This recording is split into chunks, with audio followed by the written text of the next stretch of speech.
24e jour, nous pouvons déjà parler d'une avancée de 3/4.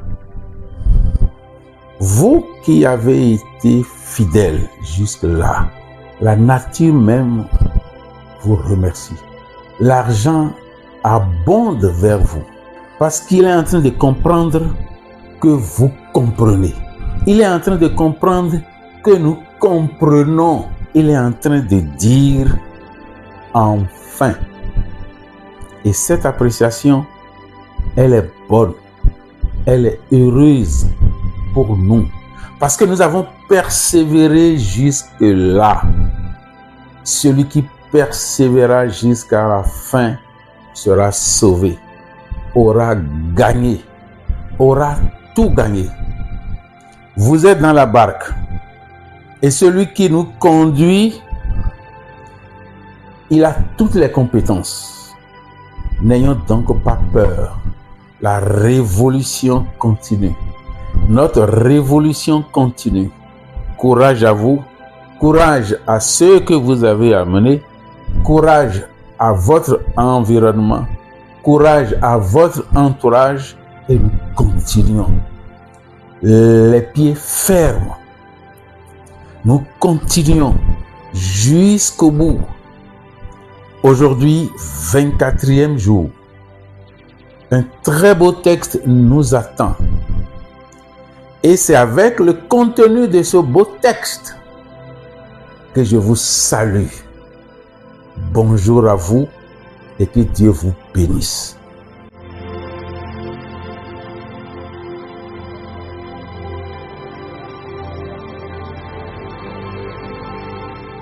Ô agent, tu es bon.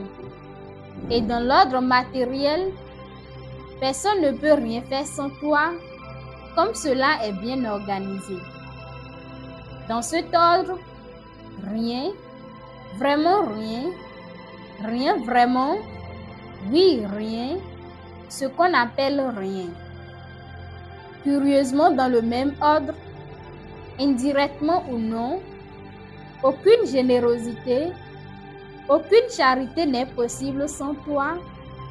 Ton service se fait indispensable, ô bon serviteur fidèle de Dieu.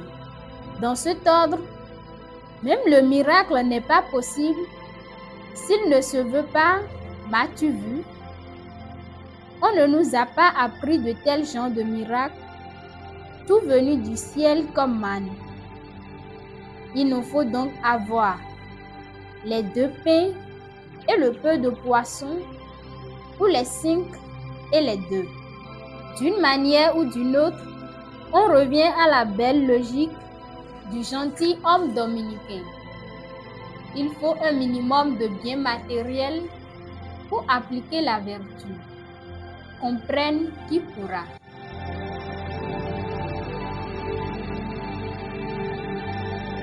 Mes chers amis de Dieu, vous avez le contenu. Vous avez compris la salutation à laquelle je faisais allusion. Voilà. Conformons-nous à cela. Conformez-vous à cela, à ce contenu. Et comme nous l'avons commencé, qu'as-tu entendu? Qu'as-tu écouté? Qu'as-tu retenu? Qu'est-ce qui a retenu ton attention ici? Qu'est-ce que le texte dit? J'espère que tu as fini déjà ta concentration, ta méditation et ton mode d'explication. Pour que, avec cette proposition, tu fasses une belle comparaison. De cette comparaison, tu tireras ce qu'il te faut, le vrai, la vérité de ce texte. La proposition faite ne sera plus le seul chemin sur lequel tu vas passer. La proposition serait désormais la lumière qui te permettra de confirmer ou d'infirmer ce que tu as toi-même arrêté. C'est plus facile. Ce serait ton devoir, ce serait ton œuvre. Et c'est heureux comme ça. J'espère que ce travail, tu l'as fait. Maintenant, voici la proposition. Le texte parle de quoi? Le texte parle de l'importance de l'échange. Et pourtant, il n'y a pas le mot échange dedans. Il montre le caractère indispensable de l'argent. C'est donc de droit et de devoir que nous devrions être riches. La richesse s'impose parce que celui qui nous a créés est riche. Parce que celui qui t'a créé est riche. Parce que celui qui t'a créé sait qu'il t'a créé solidaire. Il sait qu'il ne t'a pas créé solitaire. Parce que tu ne pourras pas vivre seul. Je ne pourrai pas vivre seul. Il ne pourra pas vivre seul. Donc, c'est ensemble que nous allons vivre. L'argent reste une réalité dont nous avons besoin. Une réalité qui vivra avec nous, qui vit en solidarité avec nous. Il mettra un lien entre nous et les autres. Il nous permettra d'atteindre les autres et permettra aux autres de nous atteindre. Et nous tous, il pourra nous aider à aller à Dieu. Vous y voyez bien les couleurs du texte numéro 1.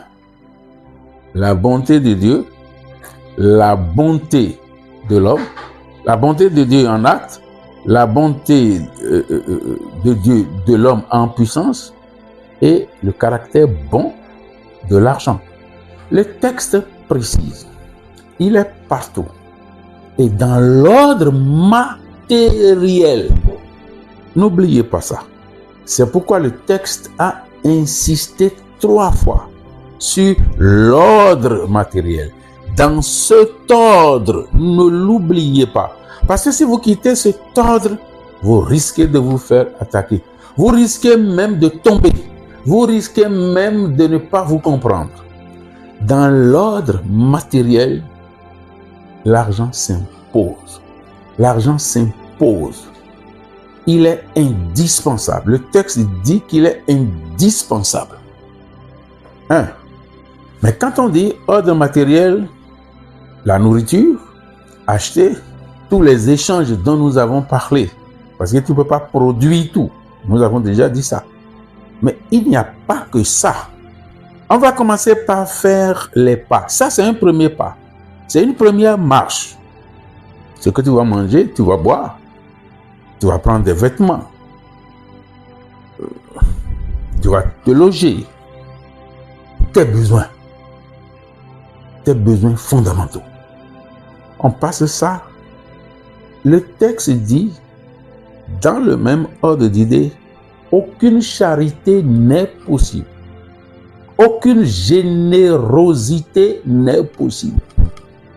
Ça t'étonne? Il ne faut pas que ça t'étonne. Si tu veux faire don, si tu veux faire charité, c'est ce que tu as, c'est ce que tu as produit, c'est ce que tu as acheté, c'est ce que tu as échangé. C'est ça qui te permet de faire don, c'est ça qui te permet de faire charité. Et si ce n'est pas le cas, c'est l'argent en espèces qui te permet de faire charité. S'il est vrai qu'on peut faire charité avec l'énergie de l'argent, comme ce que nous sommes en train de faire, nous et tous ceux qui nous entourent, parce que toi qui as appelé quelqu'un pour venir suivre ça, s'il suit, s'il prend conscience, il fait son envol financier. Ça, c'est pas billet de banque que tu lui as donné. Mais c'est de l'argent énergie que tu lui as donné. En l'invitant. Ben, bien sûr, c'est de la charité. C'est de la charité. Encore que, pour le faire, il faut que tu puisses manger. Tu puisses être en bonne santé. Et là, c'est le premier palier. Le texte parle de charité et de générosité. Si le premier palier est indispensable, alors ça explique tous les autres paliers. Parce que quelle générosité tu peux faire? Si c'est toi-même qui vas t'investir, quand c'est toi-même qui vas te donner à la personne, parce que ne l'oubliez pas, la générosité n'est pas seulement un don. Vous faites le don avec votre don. Vous faites le don avec le don de soi. Sinon, on n'appelle pas ça générosité. Il faut l'appeler don. Tout court. C'est autre chose. Et puis comprends que sans le premier palier, tu ne peux pas faire cette générosité. Tu ne peux pas suivre parce que tout est déjà dit. Aime ton prochain comme toi-même. Ça revient. Dans aime ton prochain comme toi-même, le premier palier est déjà garanti. De manière que sur toute la ligne, le caractère indispensable de l'argent se fait sentir. Sur toute la ligne. Ça fait deux paliers. Premier palier, directement dans l'ordre matériel, les besoins vitaux. Deuxième palier, la charité, la générosité, ton don vers l'autre. Troisième palier, le texte évoque le miracle.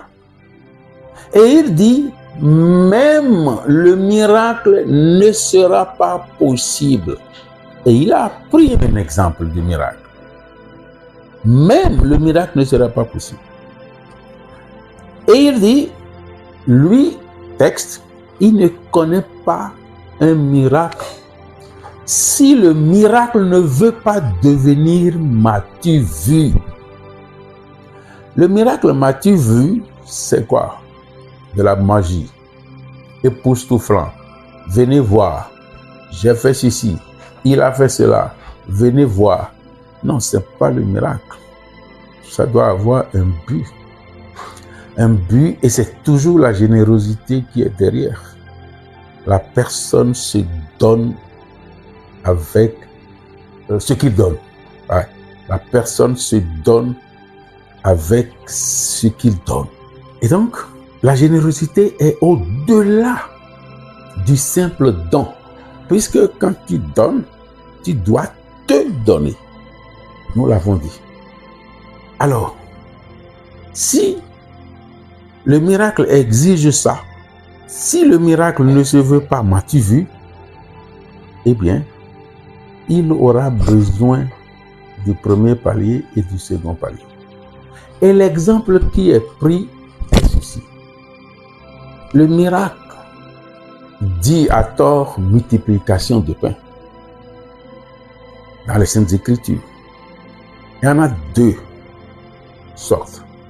C'est pourquoi dans le texte, on parle de peu de poissons et de 2 pains. Ensuite, on parle de 2 et de 5, sans plus préciser. Ici, dans la proposition, il y a 2 niveaux de ce type de miracle. Dans le premier, ou dans l'un, c'est avec un peu de poisson et 2 pains. Et à ce niveau, il est resté 7 paniers. Dans le second, il s'agit de 2 poissons et de 5 pains. Les deux font 7. On ne va pas rentrer dans ces détails. Et ici, il est resté 12 paniers pour que chacun des apôtres puisse transformer un. Ça fait un sens. Il y a le nombre de tribus d'Israël qui compte. On ne va pas rentrer dans ça. Vous le savez. Allez faire la recherche. Dans ces deux types de miracles, il était nécessaire qu'on parte d'un peu de poisson et de 2 pains. Il faut les acheter, il faut les échanger. C'est pourquoi le texte dit, nous n'avons pas appris à faire miracle comme ça. La manière dont on a appris à faire miracle, c'est ça. Il faut un peu. Les 2 pains ne sont pas venus du ciel. Le peu de poisson n'est pas venu du ciel non plus. Ça veut dire qu'il faut un minimum pour faire le miracle. Pourquoi? Parce que le miracle se veut de bon sens. De bon sens. Comme nous devons trouver toujours sens à tout ce que nous faisons. Ça fait partie des pouvoirs que possède l'homme. De la même manière, on dit 2 poissons et 5 pains. Ici, c'est même très clair. Le soir vient, on dit non, il faut chasser les gens. Non, je ne veux pas les... Donnez-leur vous-même à manger, dit le Christ. Vous-même. Et un autre dit, je crois que c'est Philippe, il dit, écoute, regarde-moi. C'est-à-dire, il regarde le nombre. Nous, on n'a que 2 petits, on n'a que 2 poissons et 5 pains. Et tu fais la comparaison avec des milliers de personnes comme ça. Faites-les asseoir. Par nombre de 50. Ça aussi, ça a un code. Et commencez à leur donner. Voilà le miracle. C'est à partir des 5 pains que nous avons échangé avec l'argent. Il est même dit dans ce texte-là, dans le texte là où Philippe parlait, il n'y en aura pas assez pour tout le monde. Il faut les renvoyer vers la ville, ils iront acheter, ils iront échanger. Voilà. Donc ça donne tout son sens. Il n'y aura même pas de miracle sans ça. Pourquoi? Parce que nous devons faire le premier pas. N'oubliez pas, les 99% de Dieu seraient totalement inutiles si les 1% de l'homme n'est pas actif. Voilà les 3 paliers. Matériel, charité, générosité, puis miracle. Rien n'est impossible sans le minimum. Et c'est pourquoi le texte tente de conclure en faisant ramener celui qu'il appelle gentilhomme dominicain, notre ami qui nous avait parlé. Il faut un minimum de biens matériels pour appliquer la vertu. Voilà la vertu. Voilà ce 24e jour, toutes les richesses que nous avons, toutes les richesses mentales que nous avons. Soyons heureux. Soyons heureux. Soyons perspicaces. Soyons heureux. Soyons dans la joie. Et dans cette joie, nous allons continuer jusqu'à la fin. Et à la fin, nous aurons notre miracle. Le miracle, c'est la confirmation du possible. Et avec tout ce que nous avons vu, tout ce que nous avons fait jusque-là, nous confirmons déjà le possible. Nous savons déjà qu'il y a possible. Et bientôt, nous allons le confirmer et ce serait notre miracle. L'argent se séduit et il s'est laissé séduire par toi. À demain avec les mêmes groupes.